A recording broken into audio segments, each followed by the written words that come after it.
Shalom bien-aimés dans le Seigneur Jésus-Christ. Alors, les raisons qui font que le diable puisse vous attaquer dans les rêves. La première raison que nous avions expliquée en 3-4 séances, c'était constituer une cible de l'ennemi. Potentiellement à cause de vos pensées, à cause de la qualité de votre vision, mais aussi à cause de la qualité du plan de Dieu pour votre vie. Alors, aujourd'hui, j'aimerais parler sur notre deuxième grand point. Pourquoi le diable vous attaque-t-il dans ses rêves, dans vos rêves?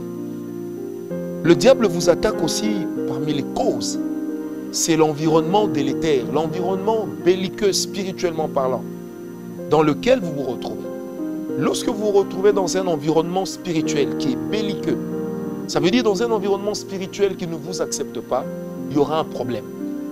N'oubliez pas que dans notre prochain livre sur les autels, et c'est déjà un enseignement que nous avions eu à donner, là où il y a un autel satanique, ce lieu-là appartient au Dieu auquel l'autel a été élevé. Alors lorsqu'on élève un autel, ce lieu-là devient du coup un haut lieu. Alors, devant les hauts lieux ou sur les lieux des hauts lieux, permettez-moi cette tautologie, le diable règne en maître. Il y a des esprits clés qui sont en mouvement, qui sont libérés depuis le monde des ténèbres avec un seul objectif malheureux, lequel c'est vous détruire. Et lorsque vous ne faites pas attention, vous serez détruit. Alors pourquoi le diable va vous attaquer dans vos rêves? Parce que l'environnement dans lequel vous vous trouvez est peut-être un environnement qui lui est acquis. C'est pourquoi vous allez remarquer que quelquefois lorsque vous allez passer nuit à certains endroits, vous ne dormez pas bien, vous faites des cauchemars.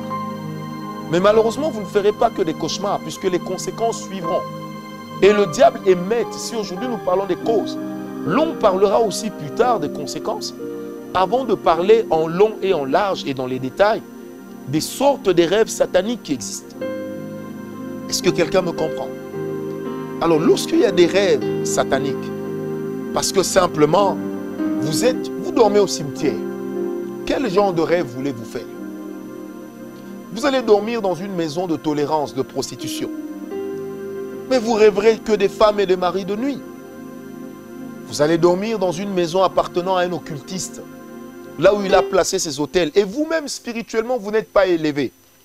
Comment pensez-vous échapper au mandat des esprits qui travaillent avec lui? Cela n'est pas impossible, mais cela sera très difficile. Je dis bien très difficile. Voilà pourquoi, bien aimé, lorsqu'on est avec Dieu, on doit apprendre à cerner les lieux dans lesquels nous nous trouvons. Bien aimé, la Bible dit, nous sommes dans Josué, que le lieu que foulera la plante de vos pieds, je vous le donnerai en héritage. Alors, ne comprenons pas mal ce passage. Le lieu que foule la plante de nos pieds est censé être le lieu où Dieu nous veut. C'est pourquoi, chers parents, arrêtez d'envoyer vos enfants en vacances chez tout le monde. Arrêtez d'envoyer vos enfants dormir parce que c'est votre maman, parce que c'est votre papa, parce que c'est votre tante. Alors mon fils, ma fille peut aller dormir là-bas. Savez-vous qui est le Dieu qui règne là-bas? Bien-aimés, il existe encore aujourd'hui des temples dédiés à Dagon, des temples dédiés à Baal, mais sous des formes diversifiées que l'on trouve dans certaines maisons, que l'on trouve dans certaines familles. Si votre cœur n'est pas convaincu avec ce que vous faites, ne le faites pas. Arrêtons d'être complaisants. Parce que se retrouver dans un environnement délétère, ça peut être très, très destructeur. Un jour, je discutais avec une sœur qui me fera part d'une chose. Elle me dit, chez nous à la maison, nous faisons tous des rêves des maris de nuit. Des maris de nuit. Mais malheureusement, dans nos rêves, nous n'arrivons pas à identifier ces personnes. Je suis entré dans le spirituel, dans la prière. Et je lui ai dit, tout a commencé depuis que vous aviez aménagé en ce lieu-là. Et puis elle reste un moment calme, très dubitatif, et puis elle dit effectivement, tout a commencé là.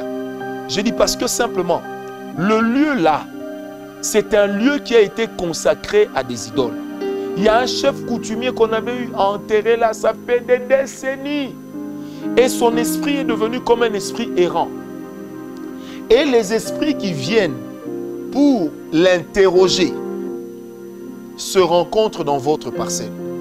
Elle me dit quoi faire? Est-ce qu'on peut faire la délivrance d'une telle parcelle? J'ai dit non, c'est déjà un lieu d'hôtel. Vendez-la Parce qu'il y a des gens qui pactisent avec ce genre de choses. Vendez-leur la parcelle. Vous allez acheter ailleurs, là où vous pourrez être en paix. C'est pourquoi, bien-aimé, il est de ces lieux qui ne te procureront jamais la paix dans tes rêves. Ne suivez pas la maison parce qu'elle est grande, parce que le quartier est beau. Faites très attention.